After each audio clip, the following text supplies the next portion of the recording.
welcome to the Beesies. I'm Abby. I'm Brittany. I'm Jenny. And I'm Mackenzie. Remember the college days when you were best friends with your roommates? We would come home and talk about anything and everything together. We miss this phase so much that we decided we needed this quality roommate time again. So welcome to the Beesies. Come over and get cozy with your new favorite roommates.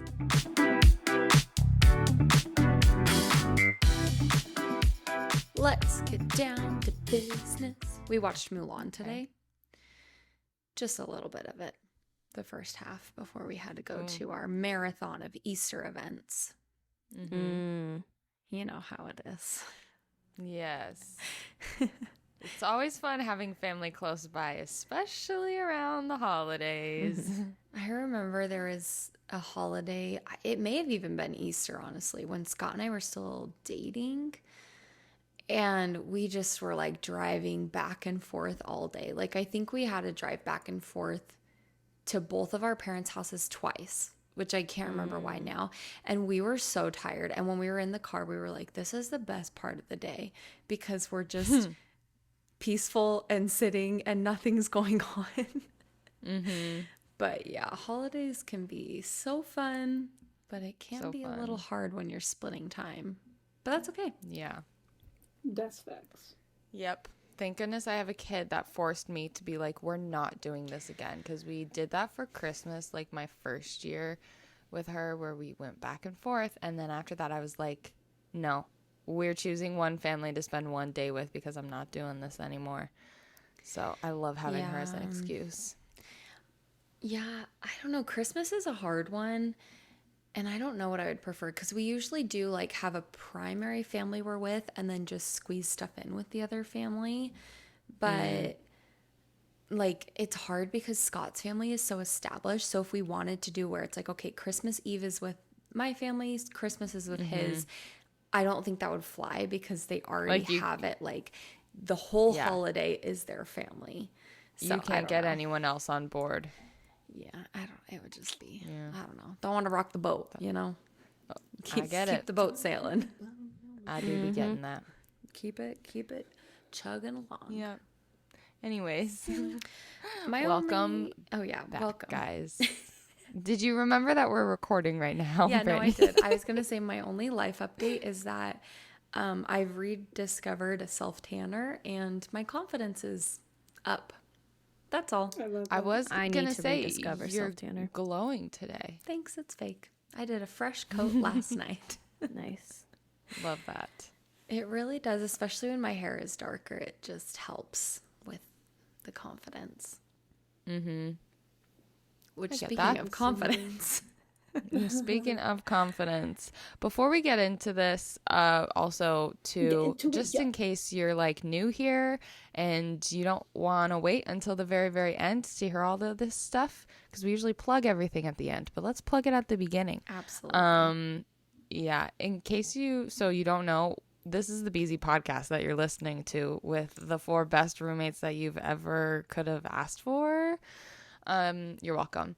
And if you like what you hear, go ahead and give us a listen or like a follow on Instagram and TikTok and at the BZ podcast.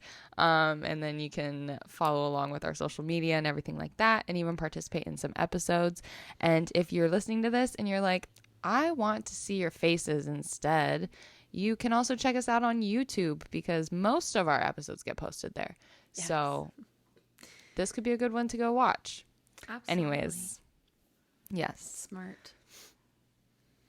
Well, this week we are talking about something that does deserve a trigger warning.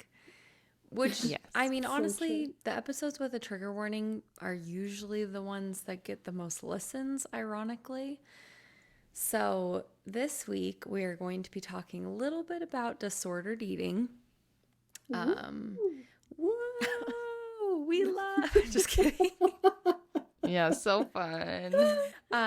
But yes, if that is something you struggle with or you are not in the headspace for, that's okay. Don't see you next week. Get off. Get off Get of here. off. Literally get out. Literally get out. Get out of here. I'm and again, talking to you. In the best way possible. Get out. yes, because we love you and we care about you. But I also know that there's been times when listening to other people's struggles or things that they've done to help have helped me a lot too. So if you're in an open Stay mind in. space and that is something you're struggling with, Stay stay. here. Be our Stay friend. here. Absolutely.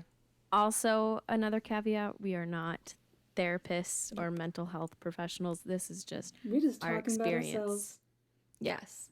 Yeah, this is strictly our experience and things that have helped us, not helped us, all those things. So, with that being said, who wants to kick it off? Sorry, my internet went out. Oh, that's okay. I was just saying, who wants to start? So I think we're going to kind of start just by talking about like a little overview of our own personal experience. I can start. Okay, yeah, you go. So I have more experience. I don't know if I can say like I've had an eating disorder, but more disordered like eating habits. I've talked about it on the podcast. Like I used to in junior high, I would like eat 3 apples a day, and I know this is bad, but like my 12-year-old brain, I would call it like my anorexic days, where I would only eat 3 apples a day, or I would just eat a popsicle at lunch, and that was it. And that's not something I do anymore. That was just like a short phase, so it wasn't as like severe. But definitely like the thought process that led me to doing that is still like very much alive and well within me. Yeah. That's like so real too about just like the disordered thoughts about like, oh man, I get back from a vacation where I ate like crap and I'm like, I'm just gonna drink water for 3 days straight. Like it's so hard to not think that. But Yeah.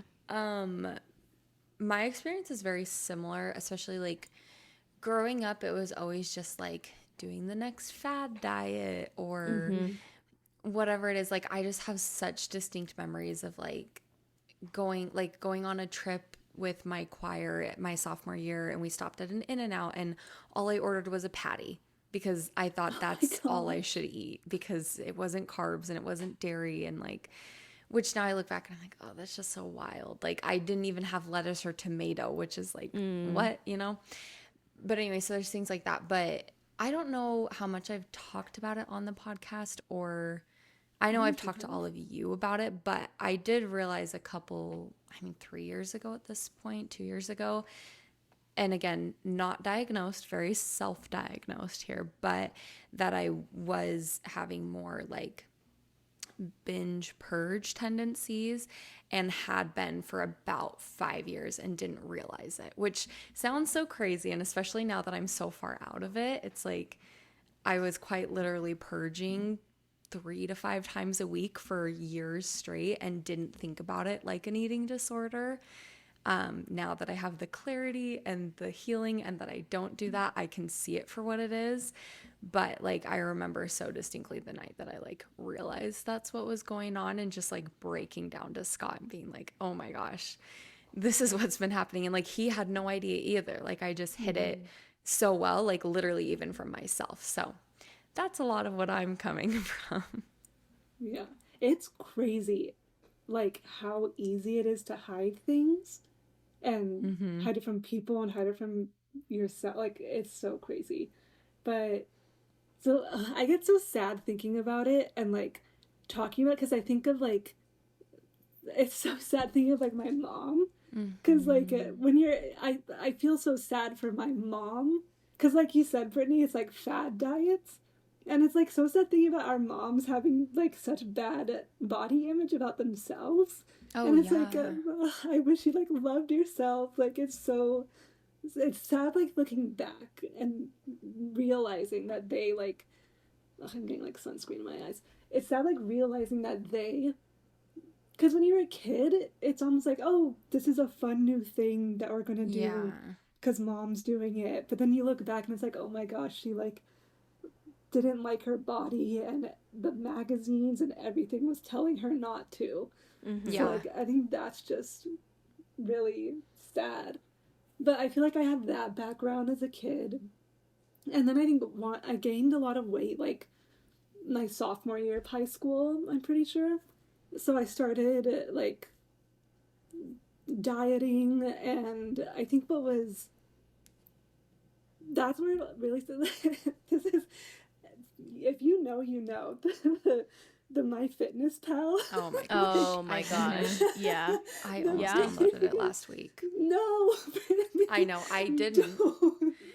Like that is, it's so funny almost how much of a trigger that thing is, because you download it and every time I would have it, I was just like, oh, it wants me to eat 1,100 calories. I'm gonna make sure I ate 500 today. Yeah. So that I beat it and I'm like winning, and I'm like for sure gonna lose weight. And that was like high school. It would happen like every time I felt like I needed to lose weight. That's always what happened. In 2018, it got really bad. I've kind of talked about that on the podcast, where I got really bad body dysmorphia, and I was like my thinnest. I had no idea it was my thinnest. Like I thought the scales were lying, and that the smaller clothes were just for like it was just lying. Like I was like Old Navy and all these different brands are just like they run a lot bigger, and I don't know. And then yeah, it's just always been like restrictive for me. I'm very like restrictive with food and things like that. It's interesting hearing you talk about that because, like, whenever I think about like disordered eating, I always go back to like that, like the phases I had where like I would only eat like apples during the day. But I realize like, no, every time I've ever tried to lose weight, it's extremely restrictive and it Mm-hmm. is very much like ED coded. Yeah. And so I'm like, oh, I'm like pinpointing different points.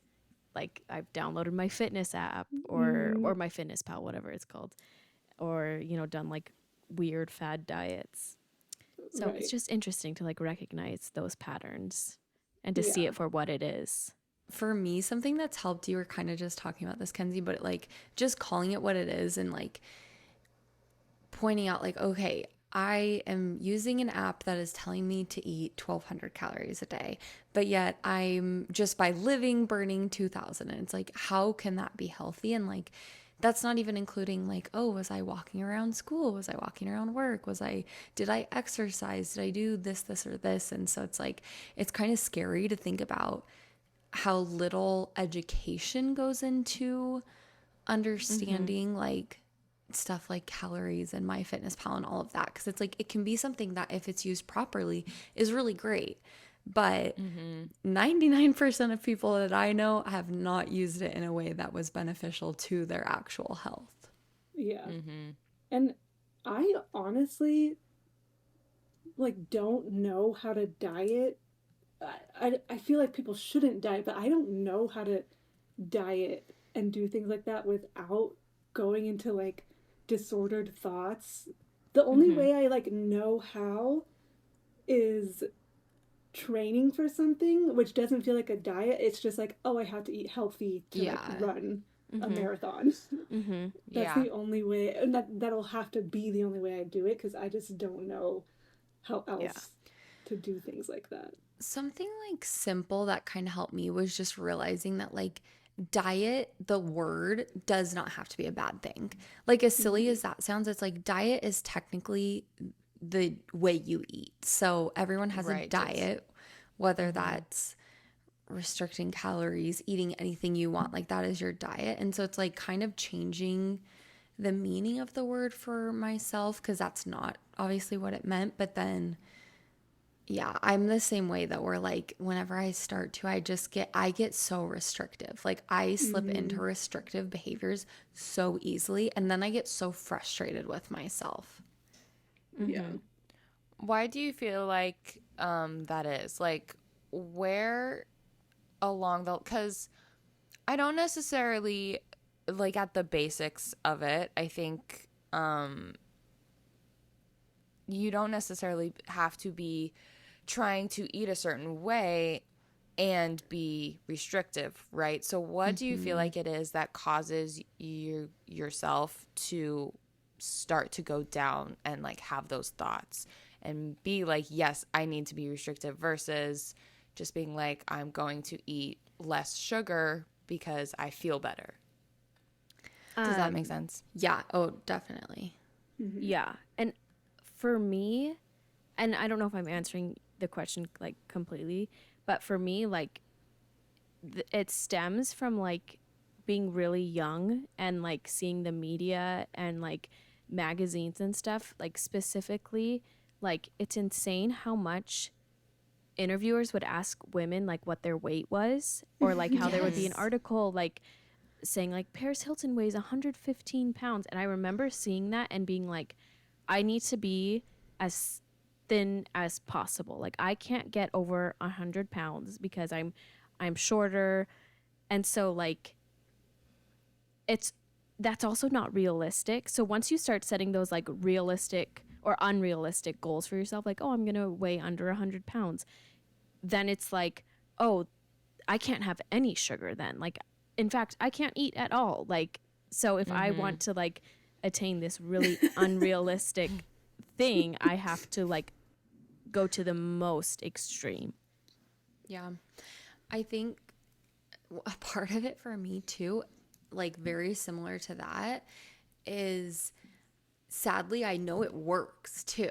Like I think about Yeah. times like I know for a fact if I wanted to drop X amount of weight in a month, I could cut out like all bread, all Yep. sugar, and I would. And so it's like there's always that part of me in like the back of my mind that's like, oh, well, if I just restrict everything I'm eating for a month or 2 months, I'll drop 10 pounds or whatever it is, you know, and then I'll feel so much better. But that's where the bad side of it is, at least for where I'm at right now, is it's not that I'll necessarily feel better, but it's that I think I will look better. And that's what's so freaking heartbreaking. And like you were talking about with your mom, Jenny, is like, that's really where it's rooted, because it's like I feel pretty healthy right now in like how I eat, how like my activity levels. I personally would want to be more active, but that's just because like I want to be. But there's always that nagging in the back of my mind of like, oh my gosh, well, I could be skinnier. I just need to cut out bread and sugars and then I will. And so it's like, it's sad because there's always like literally last week we were in Utah visiting Brooke and I ate like crap the whole time. And I was like, oh my gosh, I just feel so bloated and I just feel so like gross and big. And like, we're going to Hawaii in a couple months. And like, if I just don't eat bread and sugar for the next 3 months, when we go to Hawaii, I will be so much thinner than I am right now. And it's not because I want to feel better. It's just because I want to look different than I look right now. And that's the part that like I personally am trying to break right now. And I'm kind of almost saying this too to like hold myself accountable, because like especially the last week or two, I've been having like a lot of those really negative thoughts of like, just do this diet again that you've done before. Like you dropped a lot of weight really quickly. And so you feel so hot when you're in Hawaii. And it's like, okay, but that's not the point. That's not what our bodies are for. And so anyways, Right. that's kind of a rant. So it's 'Cause kind of, so you feel like focusing on the end goal versus like the middle part, like kind of sacrificing everything in order to get to the end as quickly as possible. Yes. No matter how unhealthy that might be or anything like that. It's like that doesn't matter as long as the end Totally. result is like the best. Yeah, because it's And like, that, yeah. yeah, like I know I could Interesting. healthily, that's not a word, I could lose weight in a healthy way. Like I could be more active. I could focus more on just eating nutritious things, cutting out some sweets, like having more balance. But like that's not where my brain instinctively Yeah. goes to, because that's not the learned behaviors I've had. The learned behaviors I've had is just be as toxic as possible to get there as quickly as possible, Yeah. which is I so love that. sad. But Yeah.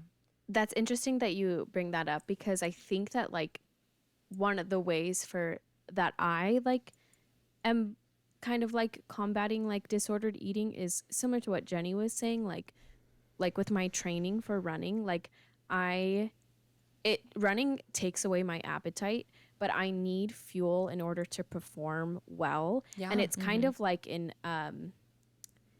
it's yes, it helps long term, but that fuel also helps short term. So it's kind of like I'm seeing those results from eating food instantly. And that helps me in my day-to-day decisions on what I'm going to eat. And so I think it's more sustainable because you see those results every day. Yeah. Yeah. Mm-hmm. For me with the question, I genuinely think it's just like one, society, plus like I think it's just mental illness with me. Like Yeah.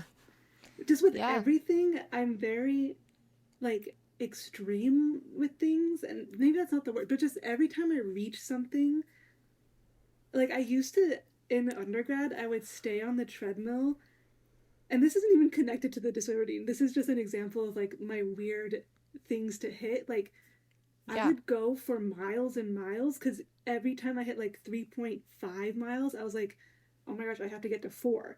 Like, I have to, why would I stop at 3.5 when 4 is there? Well, no, once And you're then at 4, go to 5. Yeah, exactly. Like, I would go forever.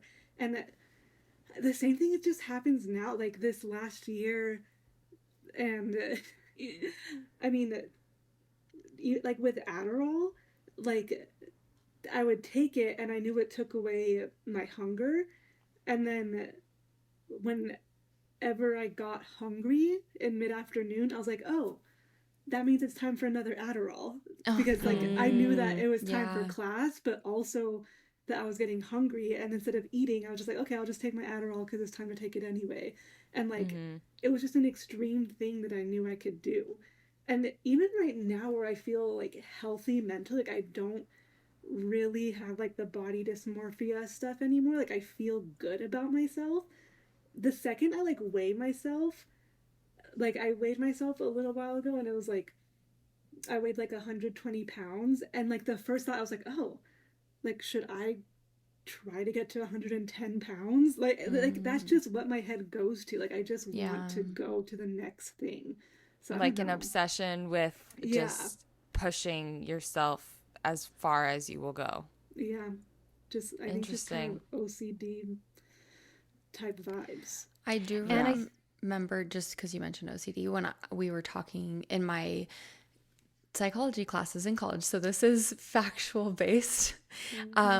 There is a lot of correlation between OCD and eating disorders as a whole, which is very interesting. So that's all. I was this was a topic I wanted to talk about today and talk about with you guys, because I was reading more about body checking, because I keep seeing it on TikTok and I was like, I don't know if I agree that this is body checking, because people keep saying it like just when people are posting videos of themselves. And I was looking up what it was, and like I don't know, the like medical news today or whatever, like the way they described it was, and it sounded so much like OCD and like things I would do, and I was like, oh, like I body check. It's like you go and you're just always checking yourself, like you're like putting your hand around your wrist, like, oh, is it still small? Like I was always measuring, and I still do. Like I always want a measuring tape to see if my waist is still this many inches, and I'm always going to the mirror, not even to like check myself out like in the fun way where girls like to look at ourselves in reflections, but like I'm like, okay, like do I look like this? Okay, do I still look like this? Like that's what it is for me. And I was like, do you guys ever do that?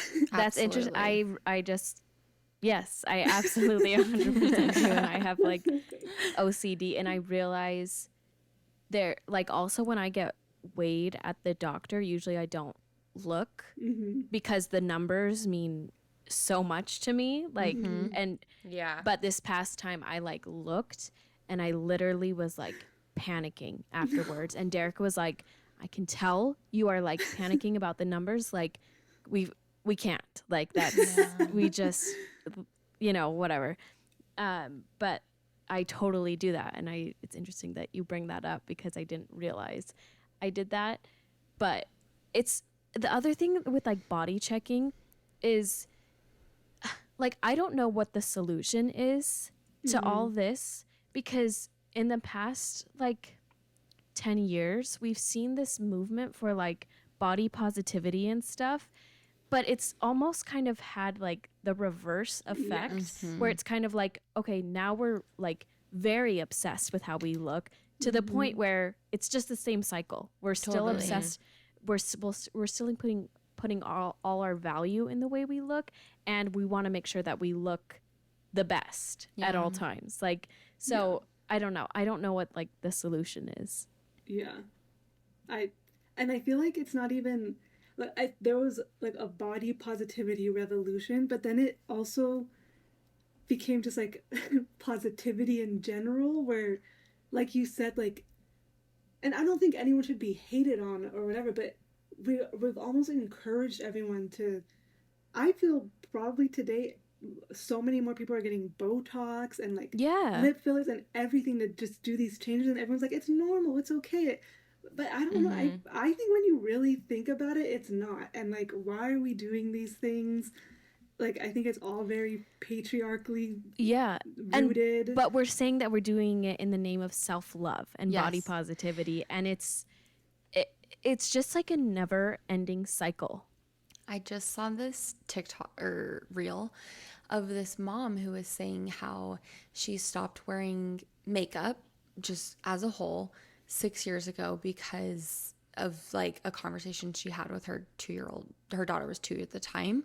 And basically, like, it was kind of skimming through the caption, but she didn't like makeup. Like, she's like, I'm not a makeup hater, but she's like, I just personally don't really love, like, I dreaded putting it on. And she's like, I was getting ready one day and my daughter asked why I was putting makeup on. And she's like, I had all these thoughts that came to mind of like, oh, well, it makes me look prettier, or because I'm supposed to, or because, like, you know, nothing that was like actually a good response technically. And she just ended up like being very honest, and she's like, honestly, I don't know, like, I actually don't really like wearing makeup. And so she's like, that was the last time I wore makeup. And she's like, I haven't since, because she's like, I really don't enjoy it, and now I like just feel more beautiful. And that's not to say like, oh, everyone go stop wearing makeup, but I think it was such a good example of like the reason I bring this up, let me just bring it full circle and maybe that'll finish my thought, is something I talk with Scott a lot about is I want to work through my body issues, eating disorder, all of that stuff before having especially a daughter, because and again, I know my mom's listening, so I don't want her to take any of this negatively, because her and I have also talked so extensively about this, but I've also seen the guilt that she has for a lot of like my disordered eating. And I think she holds herself really responsible, and I don't think she should. Because like you were saying, Jenny, like it's kind of what that time was. Like a lot of it has to do with society, but that doesn't mean it's okay. And so I think like this mom, it's such a great example of like, okay, instead of just continuing and perpetuating this thing that I obviously also don't enjoy, let me just teach my daughter, it's okay if you do want to wear makeup, or it's okay if you don't. Like, it's whatever you want to do. And I think it's like a very healthy mindset shift to have. And again, those are very different things, but the whole thought of like, oh, I'm doing this for someone else too. Like, that's one thing that has actually kind of helped me quite a bit with like how I talk to myself, how I view my own body, is like, okay, would I want to say this around my future daughter? And if no, like, okay, why am I saying that then? You know? So this just like made me think of this in general, and it can be applied to many things, but I feel like kids in general have a very like they are a big cause of like so much deconstruction for people about anything. Deconstructing why you wear makeup, why you wear certain clothes, why you eat the way you do, why you believe things you do, because they ask the questions constantly of, why are you doing this? And what it's are you genuine doing? curiosity. Why? And it's such curiosity. So it's like in a situation like that, somebody has to, you start thinking, yeah, why am I eating the way that I am? And it's like, it could be a good answer, could be a bad answer. With makeup, it could be like, well, I feel creative with like I feel like my face is a canvas and I get to be creative with like Yeah. makeup and it's fun and I love it. But if that's not your answer, and if your answer is because I feel like I fit in better or I like am only beautiful with it, like that just, it helps you deconstruct all of your beliefs and all the things you do to realize like what the root of everything is. Yep. And I think this is like a good example too in terms of eating, just like asking yourself those questions of like, why am I doing this? Why, like, do I feel this way? Why do I like this? Do I not like this? Why do I continue this behavior or whatever? Not necessarily saying that solves anything. Like, it's not like I have a magic answer, but like, I don't know, it just made me think of it that Yeah. just deconstructing all of those ideas. Yeah. Well, something kind of similar. I heard someone say this, I don't remember, a while ago, basically saying like, if you were to give a fourth grader the food that you ate yesterday is what you get to give them to eat for the whole day, would it be enough for them? And basically thinking like, okay, like, did you eat enough, or did you eat things that were nutritious? Like, just all of that. Like, if you would feed that to a child, and again, you probably still need bigger portions, but the whole thought is like, is it enough? Is it nutritious? Like, and it's the same kind of thing of Nutritious? like nutrition. Oh my gosh. I was like, nutritious. I'm a You're little almost there. tired. Nutritious. I Nutritious. said it like 5 times too. Anyways, but it's like the same thing of like how like just looking at it from like a different perspective kind of sheds light on like, okay, what am I doing to myself too? Because like I also deserve to just be cared for, because I am a human that deserves that, and I deserve to take care of myself too. Yeah. Kind of piggybacking off of that, like when we decided that we were going to talk about this, I was paying close attention to the thoughts I had around meal times. And on Friday, like I hadn't eaten much during the day and I was starting to feel hungry. And I realized that my initial thought whenever I don't eat a lot is like to feel glad.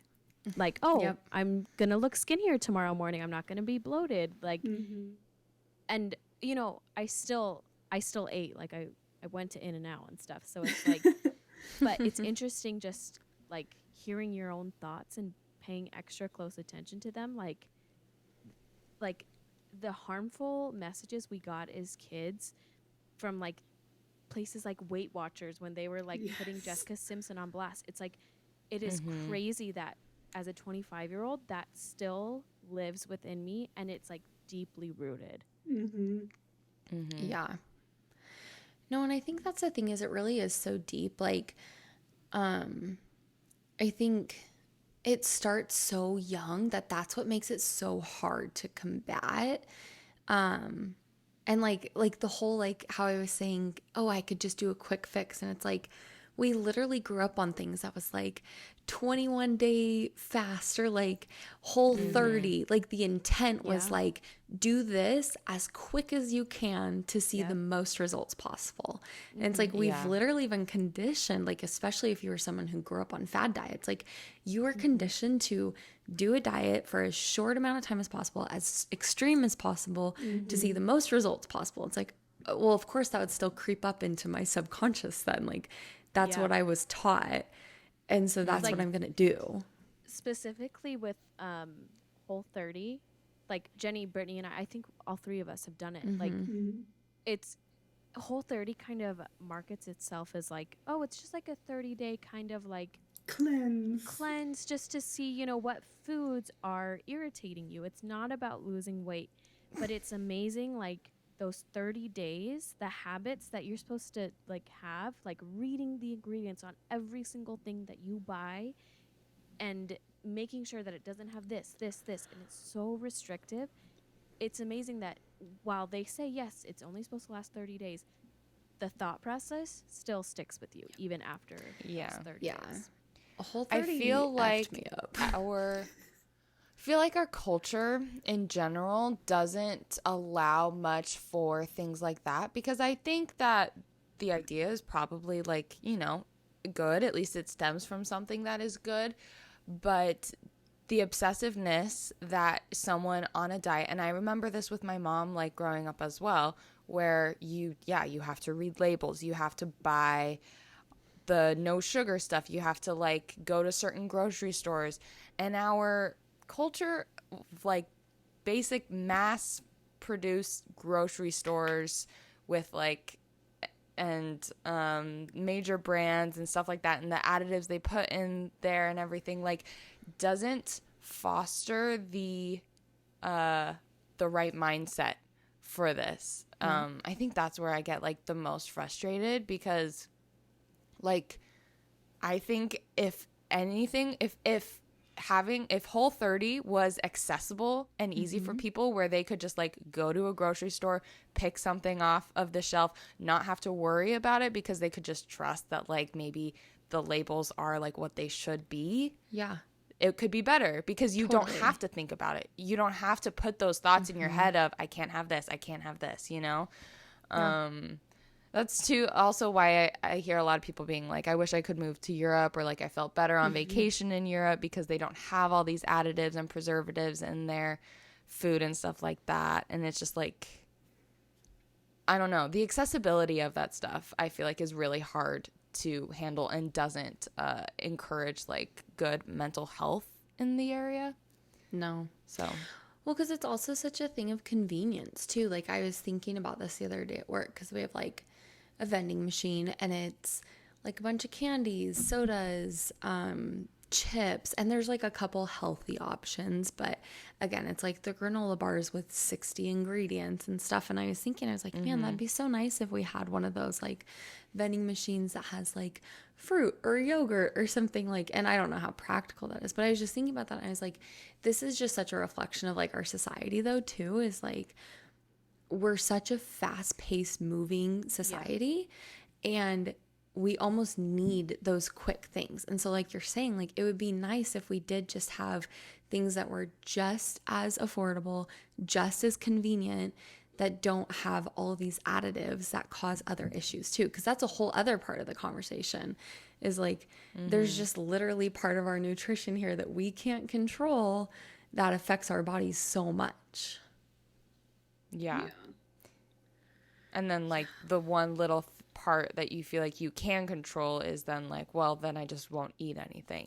If I can't control everything else, then I just won't eat anything at all. Yeah. Or in whatever direction you want to go in. Yeah. We've kind of talked about a couple of like the questions we had written down, but what are some things that you feel like concrete things that you try to do when you are slipping into those thoughts that are like maybe not so positive, to just like combat it, or be like, okay, I can tell that's a disordered eating thought. What's your next step? I feel like I'm interviewing you guys. For me, Like, it's literally medication. Like, I got pretty like depressed and down over winter break. And it was because I like was not really on my medication, and I don't know, like I've said it so many times before. I'm the biggest proponent. Like, if you have anxiety, if you like, I think everyone should talk to their doctor if they think something's up, because it literally changed my life. And with medication, it's just crazy, because I will get a thought, and then it's just like I'll get sometimes thoughts like, oh my gosh, you're fat. But then like a couple minutes later, I'm like, no, you're not. Like, that was crazy. Like, you're literally fine. But that would have never been the case. Like, it's only like that with my medication, because I just like am able to think clearly and just logically. yeah. I think for me, like when I get like when I was talking about like, oh, seeing my weight and stuff, and it kind of causes me to like go into like a panic spiral. I think that something that helps me to just get out of that spiral is like talk to someone. Like, I'll talk to Derek, and not in like a, oh, I need you to compliment me. In fact, I say like, no, don't even talk about the way I look. Like, let's just talk about something to distract me, to get me out of this like spiral panic attack. Yeah. That's honestly very similar to when I realized that I was purging. Scott was obviously like the first person I talked to about it, and like told him everything and stuff. And then I just like held myself accountable to him. And so like I would just tell him like if I did do it again, I'd be like, okay, I made myself throw up, but like let's just do something else or something. Or like then it like progressed to, instead of just telling him like, okay, I did it again, it would be like, I'm thinking about doing that. And it like kind of puts me back in that place and like makes me emotional. But it's like, it made me really grateful for that relationship that we had, because it was like he never made me feel guilty about it or anything. And even like if I had and I told him like a couple days later or something, it was always just like, you can tell me, like we can talk about this. And it was so like loving and comforting. So it's also like, I say that to say like, have someone you can go to, even if it's not something where you want to like blast it out into the world, obviously, because it's a very hard thing. But like having even just one person in your life, you can be like, hey, I'm having these thoughts, or I'm doing this, and it's like, I know it's not okay, really makes a difference. Because like that's why like I'm at the point where like I haven't done any of that in probably like a year and a half or so. And it like I'm very proud of that, obviously, because it's like, oh, that's a huge change. But I really don't think I would be there if it wasn't for Scott. So you rock, Scott. Slay, Scott. I was just reading this in the book that I was just reading this last week. The main character's mom kind of has this issue where she just has really bad body image issues, and she grew up being like a ballerina. So now that she's older, she like doesn't like the way she looks. She doesn't want to participate in things, thinks really badly about herself, whatever. And the daughter has a problem with that. And I just wanted to say this because in the book, one of the characters tells her, like, she's just like, I don't know what to do about this anymore. Like, it's really hurting me. And it's like, you just need to be a safe place for her to land, so that when she is ready, like, you know, you can help, she can have you to rely on, but like just continue to be a safe place for her. And that really stuck with me, because I feel like that's been my mentality a lot of the times for other people, and for a lot of things that someone might struggle with, is just like being a safe place for somebody to land, so that like you don't have to solve their problems, but just knowing that you can be there for them, like when they're ready, if they need somebody, if they need a distraction, if they need a support, whatever. And you guys had written this question down that you want to talk about this, so it kind of leads into that. But it's like, what do you do if you have a friend who you suspect might have an eating disorder, or maybe you know they have an eating disorder or something like that? So from my perspective, as somebody who usually is that friend, that has always been my like main thing to focus on, main mantra, because I've seen so many relationships and like mental issues be worsened due to like shame, and a lot of that shame ends up coming from a place where they're trying to help.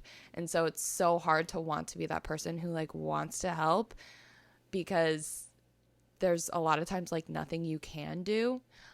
So what is that from your guys' perspective though?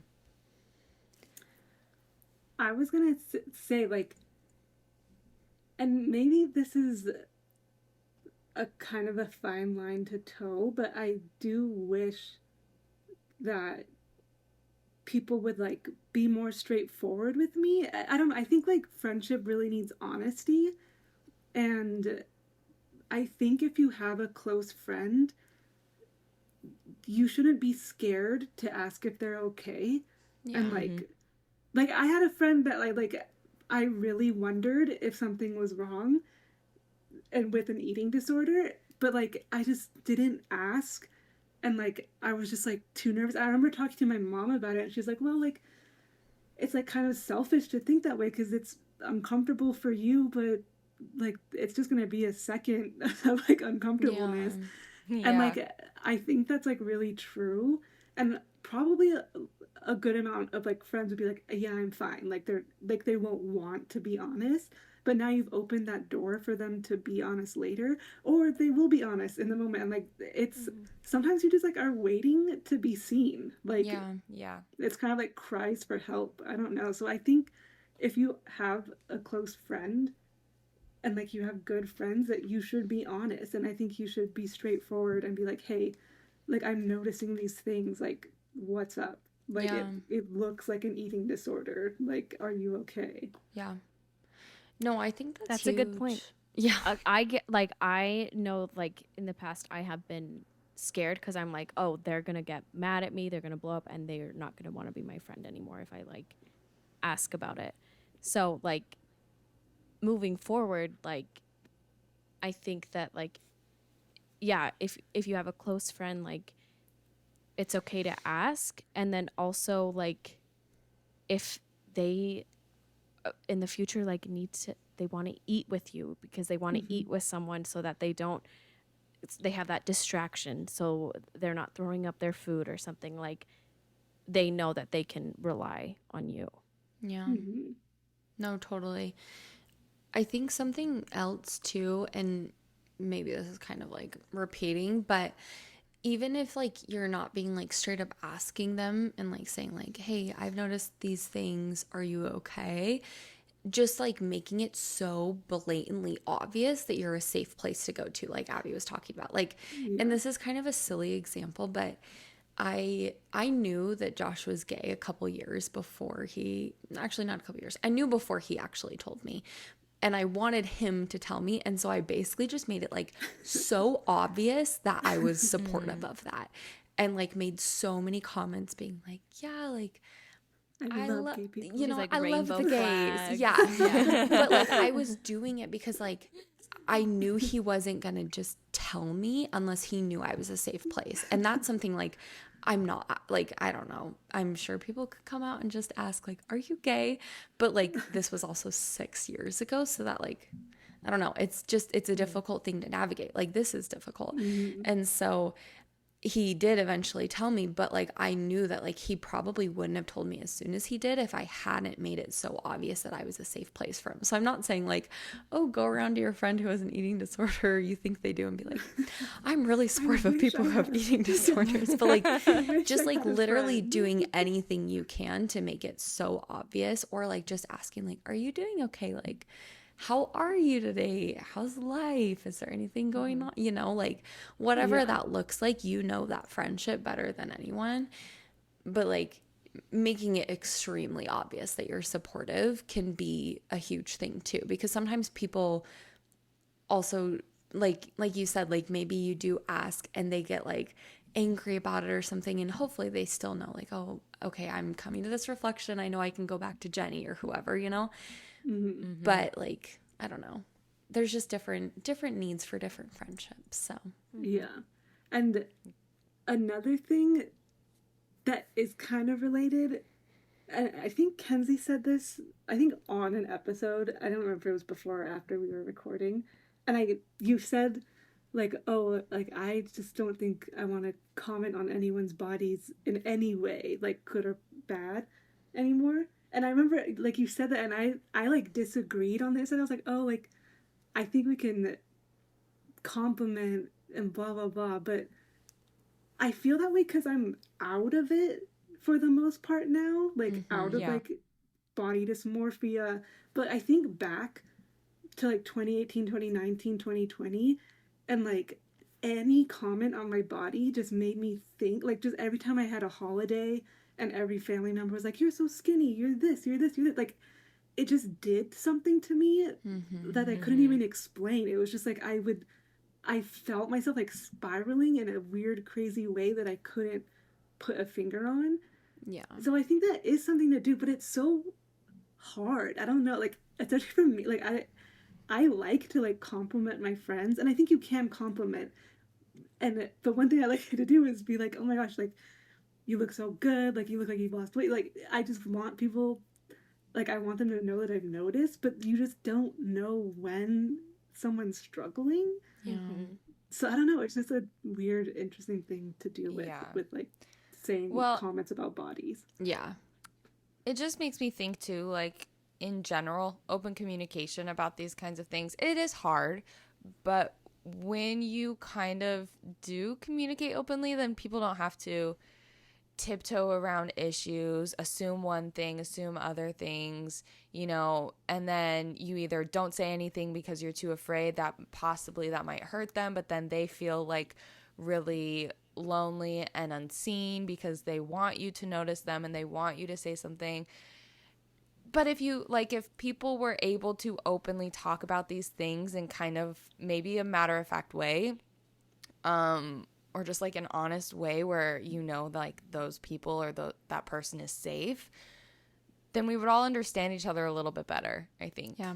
Because when we don't understand and we just try to do what's best for without like, I don't know, I think relationships, they're definitely obviously there's two or more people involved, and when one person is trying to make the decisions for all those people, it's like you're gonna screw up there. You need to include other people in that conversation, you know? Yeah. Does that make sense? Oh, totally. No, I totally get that. And I'm not saying like, oh, have regular conversations about this stuff all the time, but I mean like, if you're like, you know, somebody who's been hiding for so long and you don't know, like nobody close to you knows that something is going on with you, it's like they don't know how to handle that. They don't know that they should be sensitive to that or should be cautious about saying certain things or whatever. So Well, yeah. And that's why I think it's so powerful to have like even that one person, like we've talked about. Like I remember there was like a dinner that Scott and I were at not that long after I like talked to him about like my eating disorder, all that, and people were kind of like making jokes about it, and like he just held my hand and we talked about it later, and he's like, obviously none of those people know what you're going through, but like I just wanted you to feel my support during that. And like I don't know, and I'm not saying that in a way of like, oh, no one should ever talk about things or make jokes. Like, yeah, obviously don't be insensitive, but it was more like for me in that moment, I was like, okay, this isn't putting me into a super negative space like it normally would, because I'm feeling Scott's love and support right now. And that's what I needed to kind of like pull me back in. Or like Kenzie, you talked about like Derek supporting you through those moments. And it's like, it even just helps to have that one person or a couple friends to go to be like, hey, this happened and I just want to talk to someone about it. Or like, I'm having these thoughts and I just need to talk to someone about it. So. Yeah. Totally. Here's a question though that I have for you guys, and I know we probably have to wrap up soon, so we can end on this. We'll just, I don't know.